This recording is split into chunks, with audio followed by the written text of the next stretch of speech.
الوصفة اللي قدامكم دي استغربت من منظرها، بس عرفت بعد كده لما بحثت عنها انه سلايم قابل للاكل. كمان هي حلوى كورية زي المهلبية كده عندنا، ومكوناتها سهلة وطريقتها كمان. يلا بينا بقى نشوف الطريقة، يلا معايا.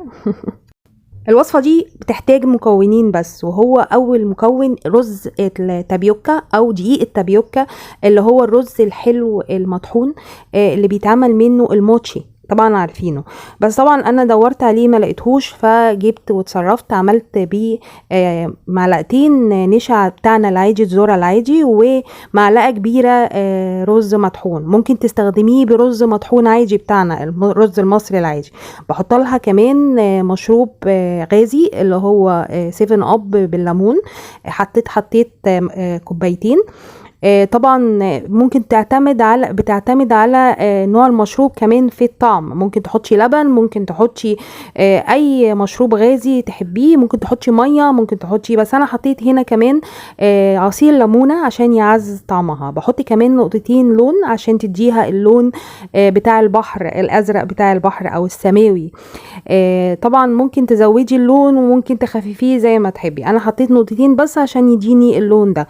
طبعا انتي ممكن تخففي اللون زي ما قلتلك او تتقليه على حسب اللون. طبعا لون جل صحي بتحطيله. ممكن تحطي كمان مشروب عصير التوت اللي هو بيبقى لونه ازرق كده، على حسب ما تحبي. في مشروبات غازية بتبقى اللون ده، فممكن تحطي.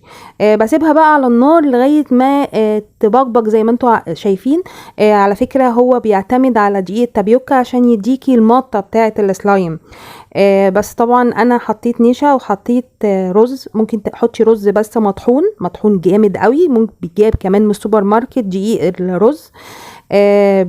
بتحطيه لغايه ما يستوى ويبقبق زي ما انتوا شايفين كده، ولازم تخليه حوالي نص ساعه على النار عشان ما يكلكعش معاكي مع التقليب. طبعا طبعا بحطه في طبق التقديم زي ما انتوا شايفين، وبحطه في طبق يكون مدور. ده كان بسكوت كنت عاملاه من الشوفان في العيد، وحطيته في كيسه، ويدوبك بس ان انا طحنته. كنت عاملاه بالشوفان والمكسرات، فطبعا لما بحطه معاها كده طبعا بيدي لون وطعم حلو. ممكن تحطي سكر، على فكره انا اعتمدت على السكر اللي كانت في المياه الغازيه. بحط رمل كده زي ما انتم شايفين، وكمان زبد البحر كده جوز الهند بيديها شكل جميل جدا. وكمان بحط فيه شوكولاته احجار الكريمه، انتوا عارفينها طبعا، بحطها بالشكل ده. ممكن تحطي نجوم، في نجوم كده ملبس نجوم. ممكن تحطي لقالق، في ملبس برضو بيبقى على شكل لقالق او لؤلؤ، بيبقى شكله حلو قوي. ده الشكل النهائي ليها. ممكن تحطيها في طبق زي ده، وممكن تحطيها في اطباق صغيره وتقدميها لاولادك وضيوفك، هيفرحوا بيها قوي وتكون شكلها ومنظرها جميل. طبعا عملنا الحلو الكوري ده البحر. انتوا عارفين طبعا ان انا بحب البحر جدا، زي ما انتوا شايفين كده جميل جدا جدا وشكله ممتع. ممكن تعمليه لاولادك لضيوفك زي ما انتوا شايفين كده، حلو جدا جدا وسهل جدا برضه، يعني مش محتاج الا مكونين بس. طبعا الحاجات اللي موجوده دي سواء بسكوت، ممكن تجيبي باكو بسكوت تحطيه وتزيني بيها جوز هند. الحاجات دي موجوده عندك في رمضان ممكن تحطيها عادي. شوكولاته الاحجار مزينه كمان شكلها حلو قوي. كمان في ملبس كمان نجوم ممكن تحطيه عادي، شكلها في منتهى الروعه. شايفين؟ يلا بقى ندوقها.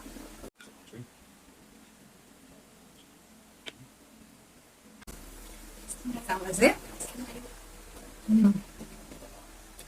زي المهلبيه بالظبط، بس الليمون مديها نكهه مزازه شويه، مع كمان الرمل. جميله جدا. الشوكولاته جميله جدا جدا. جربوها ان شاء الله تعجبكم. كانت معاكم مها الإناوي، مع السلامه.